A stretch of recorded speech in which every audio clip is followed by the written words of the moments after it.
Bapak Ibu, saya ingin mengajak kita untuk membaca satu bagian firman Tuhan yang terambil dari Roma 8 ayat 14 sampai dengan 17. Roma 8 ayat 14 sampai dengan 17. Saya akan bacakan. Semua orang yang dipimpin Roh Allah adalah anak Allah. Sebab kamu tidak menerima roh perbudakan yang membuat kamu menjadi takut lagi. Tetapi kamu telah menerima roh yang menjadikan kamu anak Allah. Oleh roh itu kita berseru, ya Aba, ya Bapa. Roh itu bersaksi bersama-sama dengan roh kita, bahwa kita adalah anak-anak Allah. Dan jika kita adalah anak, maka kita juga adalah ahli waris. Maksudnya, orang-orang yang berhak menerima janji-janji Allah, yang akan menerimanya bersama-sama dengan Kristus, yaitu jika kita menderita bersama-sama dengan Dia. Bapak Ibu, untuk tahun ini adalah kali ketiga kita akan membahas Renewing Your Mind yang dituliskan oleh R.C. Sproul. Dan bahasan kita masuk di dalam bagian bab yang ketiga. Sebetulnya kalau kita mencoba untuk mengacu kepada kredo para rasul, maka kita baru ada di dalam bagian yang pertama. Sampai nanti kita memasuki bab yang keempat, kita belum beranjak dari kredo yang pertama. Pertemuan kita yang perdana, kita membahas tentang aku percaya. Lalu yang kedua kemarin, kita membicarakan aku percaya kepada Allah. Dan hari ini nanti kita akan membahas khusus bagian aku percaya kepada Allah, Bapa yang berkuasa. Dan nanti dalam pertemuan yang keempat kita akan lanjutkan di dalam kredo yang pertama, pencipta langit dan bumi. Cukup menarik apa yang diungkapkan oleh R.C. Sproul di dalam bukunya ini. Ketika kita memasuki awal bacaan di dalam bagian bab ketiga, kita langsung diperhadapkan kepada sebuah pergumulan yang mulai muncul di awal abad ke-19, yaitu sebuah konsep Unitarian. Sebuah konsep yang mengusung sebuah pemahaman bahwa Allah itu adalah Bapa yang sifatnya universal. Artinya, Allah itu adalah Bapa dari seluruh umat manusia. Nah, ini sangat dipengaruhi oleh sesuatu yang menjadi isu yang cukup masif di masa tertentu tentang sebuah, kalau boleh dibilang sebuah peralihan, begitu ya. Yakni dari pemahaman teologia secara reform yang mengacu kepada konsep kristosentris kepada sebuah konsep yang namanya teosentris. Apa itu? Yaitu merupakan sebuah dampak dari sebuah perkembangan keilmuan antropologi yang mengkaitkan dengan perbandingan agama-agama. Dengan kata lain, bahwa Tuhan itu adalah Tuhan dari sekian banyak agama yang ada di dunia ini. Dan kalau kita mengakui bahwa yang disembah adalah Allah yang sama, maka Allah itu adalah Allah dari semua keyakinan tersebut. Dan kemudian Allah ini kalau kita sebut sebagai Bapa, maka Bapa itu bersifat universal. Berarti Bapa itu adalah Bapa dari semua umat manusia. Dan seluruh keyakinan agama Bapanya ya sama. Apakah memang Alkitab membicarakan hal ini? Saya langsung loncat kepada bagian yang lain, Bapak Ibu.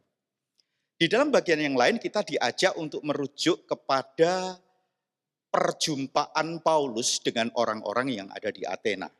Kita langsung buka saja di Kisah Para Rasul 17. Kisah Para Rasul 17.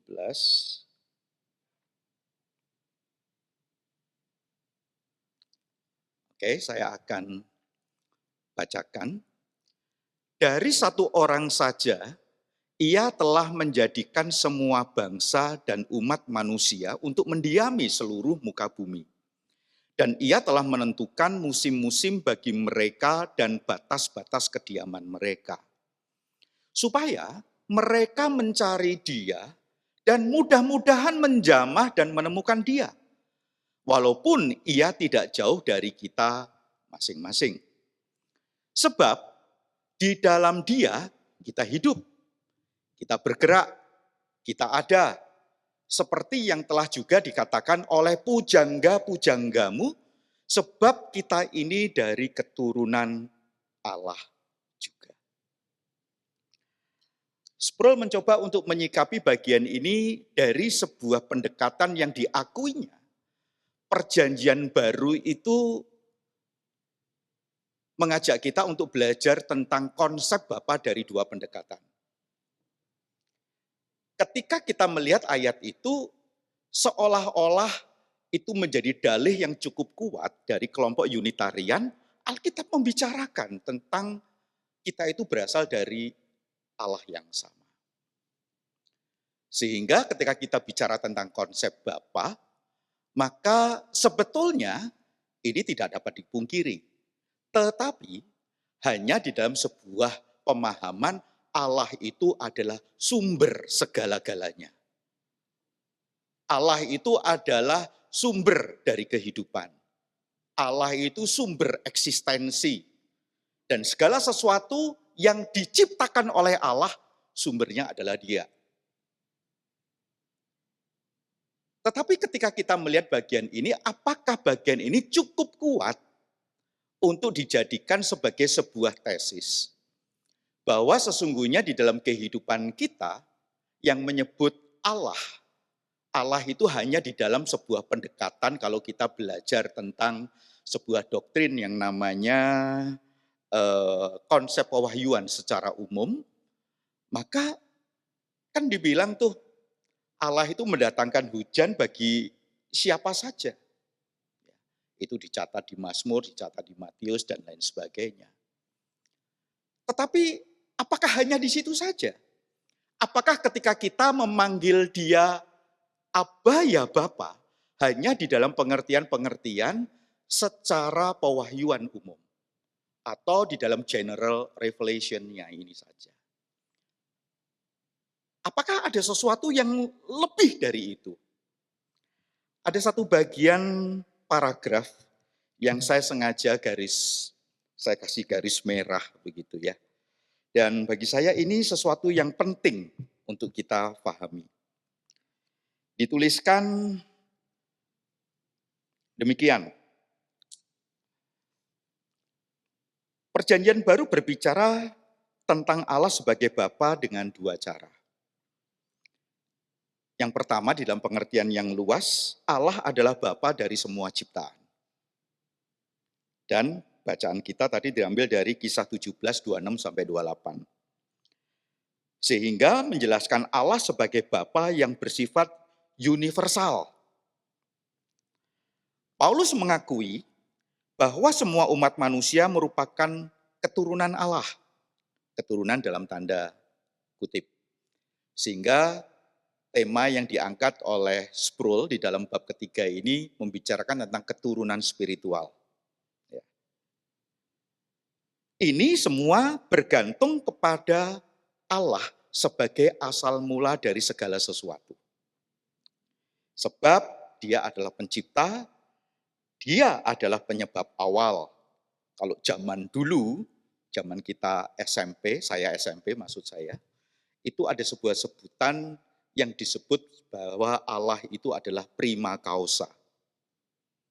Prima causa. Artinya Dia adalah penyebab yang tidak disebabkan oleh yang lain.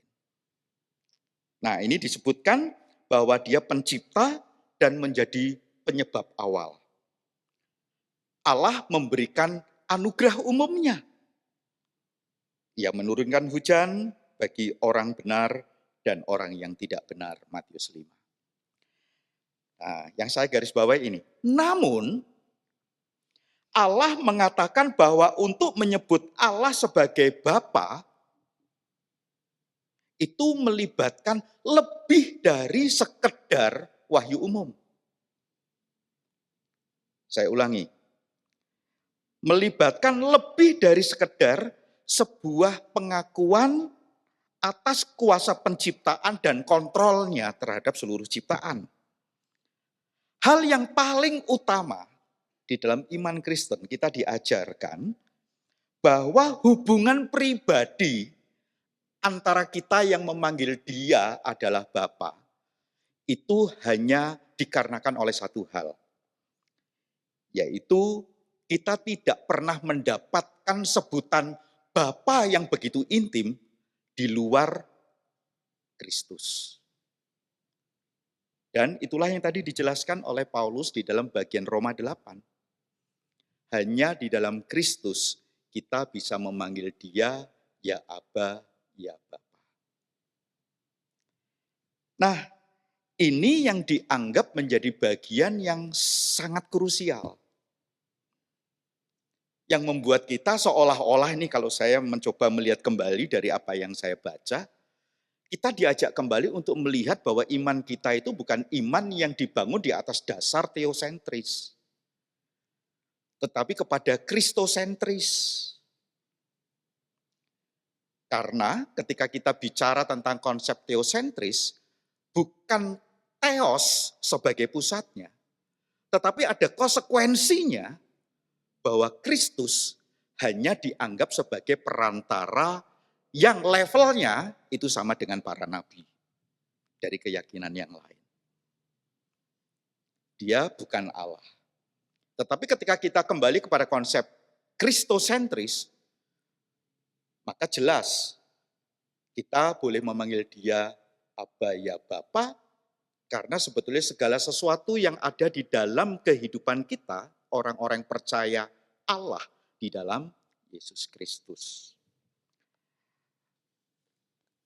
Kita akan mencoba membandingkan dengan tulisan Yohanes. Saya ingin mengajak kita melihat Yohanes 3 dari ayat 3. Saya bacakan.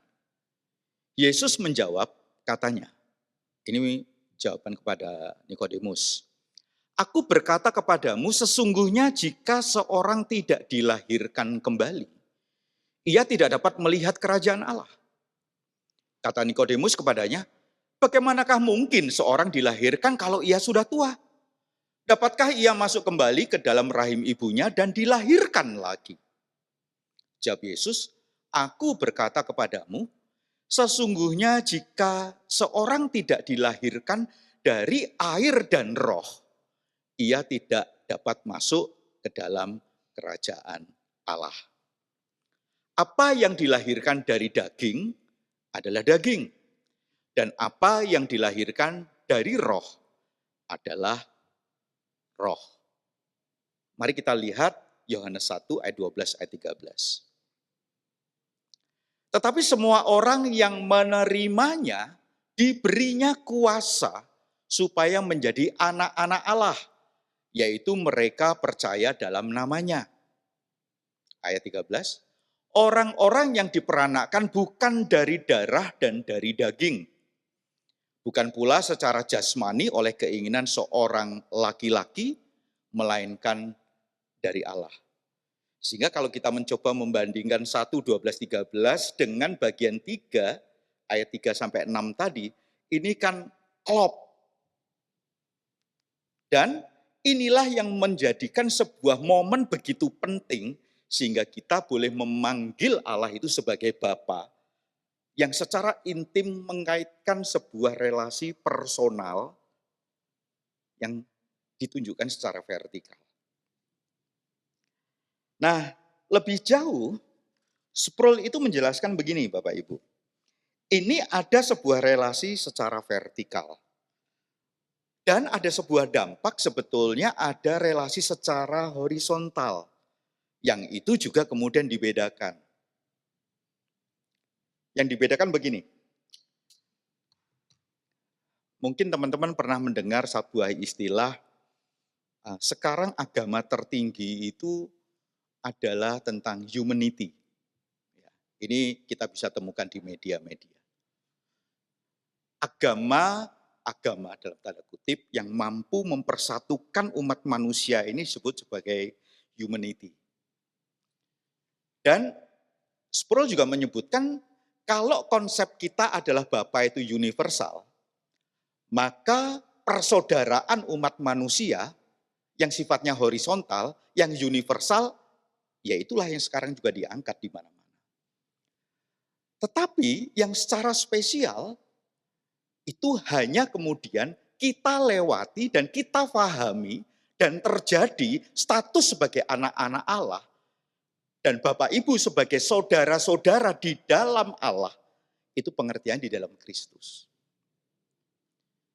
Dengan kata lain, saya, di sini ada penginjil Victor, ada pendeta Fatieli, ada penginjil Gunarto, kalau saya menyebut sebagai saudara-saudara di dalam Kristus, maka proses persaudaraan itu hanya terjadi ketika masing-masing kita melalui sebuah akses di dalam Kristus dan ketika kita percaya Dia sebagai Tuhan dan Juru Selamat. Sproul menjelaskan hal itu, yang artinya kalau kita memandang Allah sebagai Bapa di dalam relasi secara vertikal, personal, dan begitu intim, hanya ada di dalam Kristus. Tanpa Kristus, maka kita sebetulnya konsepnya ya sama dengan kelompok Unitarian, universal. Tetapi di dalam Kristus itulah yang membuat status kita sangat berbeda. Dan ketika kita mencoba mengucapkan kredo para rasul itu, poin yang pertama, aku percaya kepada Allah, Bapa yang Maha Kuasa. Konsep Bapanya ini bukan Bapa universal. Itu seolah-olah yang mau dikatakan oleh Sproul. Ini konsepnya adalah konsep secara spesial.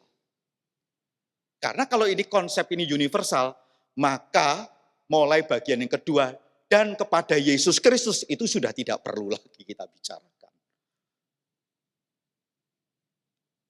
Tadi sempat ngobrol-ngobrol dengan penginjil Victor tentang Konsili Nisea. Kalau teman-teman mencoba belajar dari beberapa sumber dan beberapa hal yang kemudian menjadi dakwaan teman-teman kita yang lain, bahwa konsep Allah Tritunggal itu kan munculnya dari Konsili Nisea.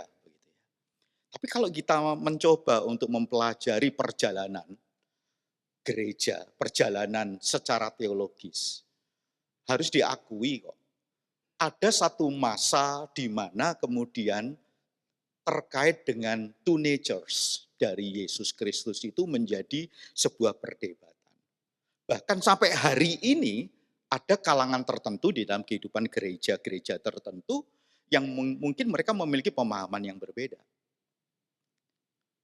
Kita mengakui Yesus itu 100% Allah dan 100% manusia. Saya yakin ada kekristenan yang belum bisa mempercayai hal ini. Itu yang membuat saya meyakini kenapa kredo para rasul 12 poin, 50% itu bicara tentang oknum, bukan oknum, tentang pribadi kedua. Pribadi pertama ini cuma 1 poin. Pribadi Yesus itu dibicarakan 6 poin sampai poin ke-7. Pribadi Roh Kudus hanya 1 poin dan lain sebagainya. Tetapi inilah yang membuat setiap kita itu memiliki predikat, memiliki posisi, memiliki sebuah sebutan sebagai anak-anak Allah. Kalau dalam pengakuan iman rasuli, aku percaya kepada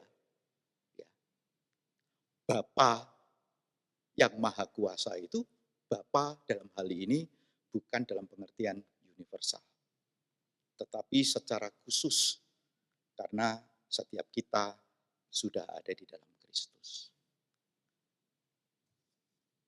Ini bagian 3A di dalam bukunya Sproul.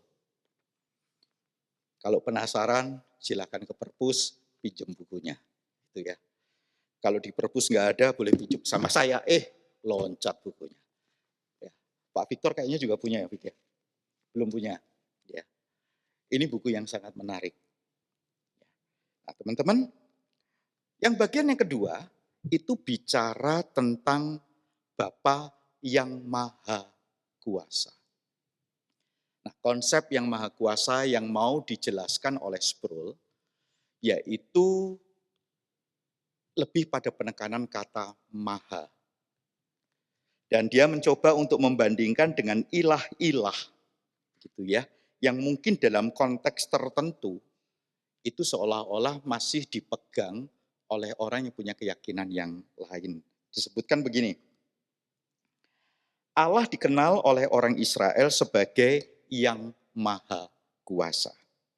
Artinya, ia bukan sekedar hanya berkuasa. Ia maha.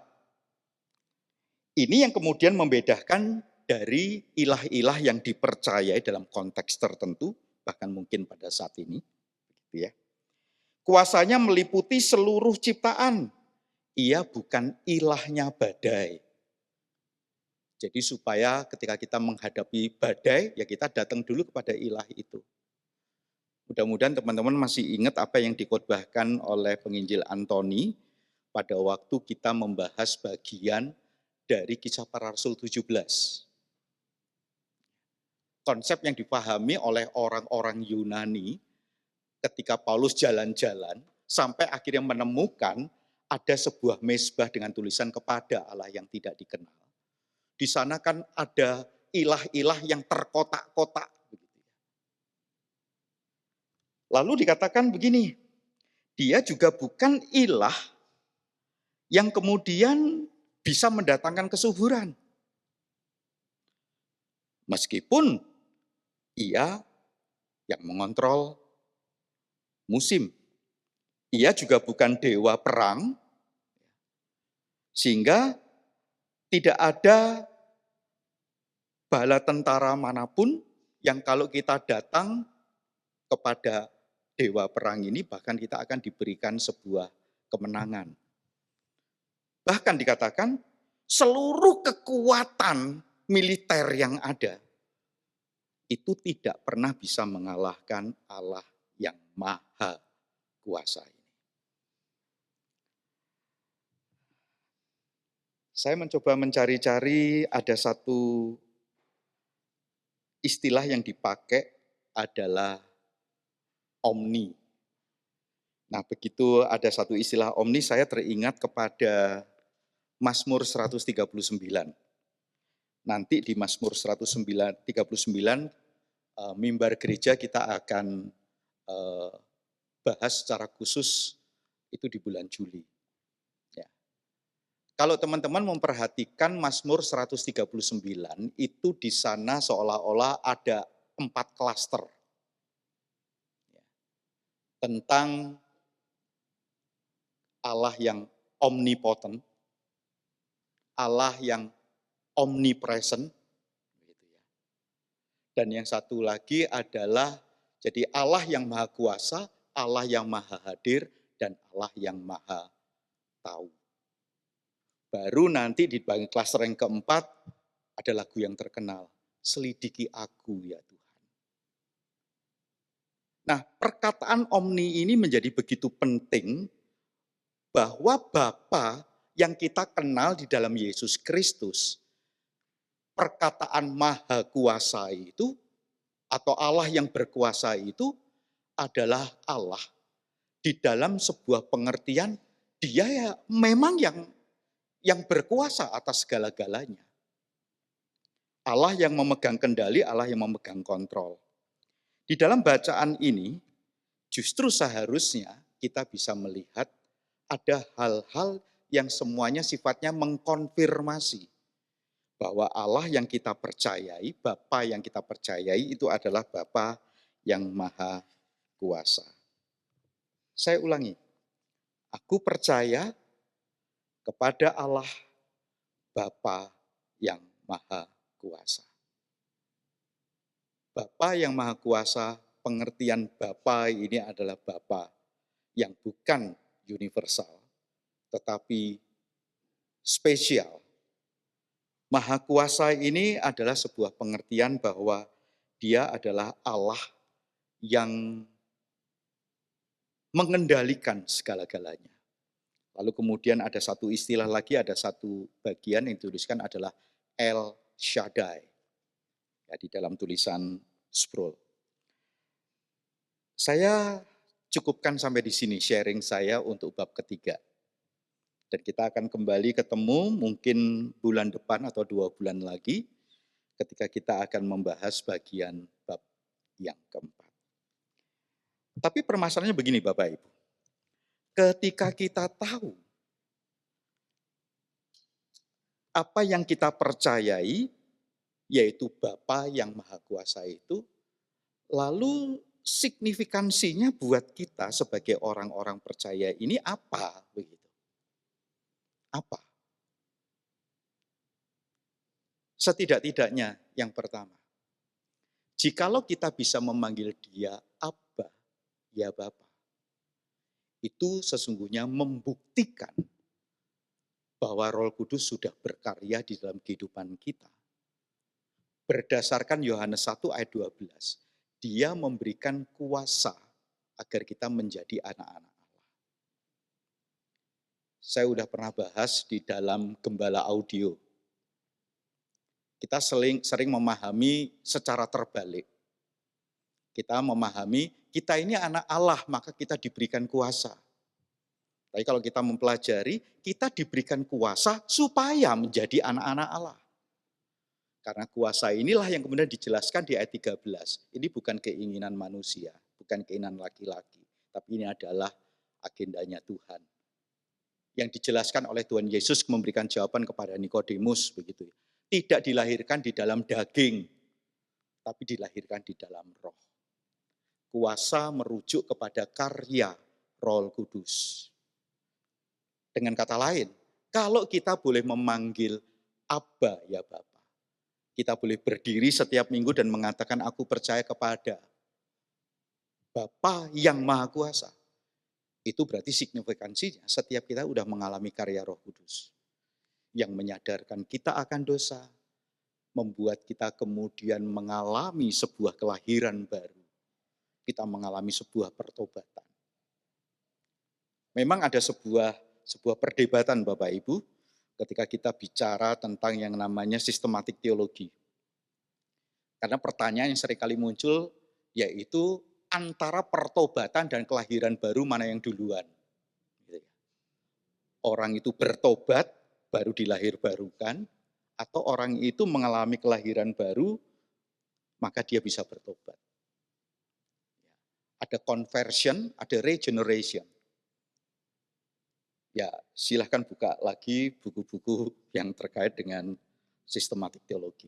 Cukup menarik. Tetapi kita mengakui berdasarkan Yohanes 16, itu karya Roh Kudus. Itu signifikasi yang pertama. Yang kedua, yang kita percayai itu adalah Allah yang Maha Kuasa. Yang take control seluruh totalitas kehidupan, bukan saja kita, alam semesta ini. Yang seharusnya perilaku iman kita itu harusnya berbeda dengan orang yang tidak percaya kepada Allah. Dan masih ada signifikansi yang lain yang seharusnya kita hidupi di dalam kehidupan kita sebagai orang-orang yang percaya. Harapan saya setiap hari Minggu ketika liturgos mengatakan mari kita bangkit berdiri bersama dengan orang-orang percaya di segala tempat dan segala abad. Sebetulnya kita sudah berangkat dengan sebuah pemahaman yang jelas. Pengakuan yang kita luncurkan dari mulut kita, dari kedalaman hati kita, memiliki pemahaman yang seperti apa seharusnya. Puji Tuhan, Allah tidak saja berbicara hanya melalui pendekatan-pendekatan secara universal dan secara umum. Bapak Ibu, kalau kita membaca Roma, ya kan, Di dalam Roma 1 itu kan dikatakan apa? Kekuatan Allah itu sudah dinyatakan melalui ciptaannya. Tapi manusia itu kan mencoba memungkiri, mencoba menyangkali. Dan itu kemudian disebut oleh Paulus sebagai kelaliman yang paling luar biasa. Itu baru bicara umum loh. Tuhan itu beranugerah luar biasa kepada kita. Membuat kita percaya Allah di dalam Yesus Kristus. Sehingga saya boleh memanggil dia Abba, ya Bapa. Mari kita pujikan lagi pujian yang kedua ini. Abba, ya Bapa.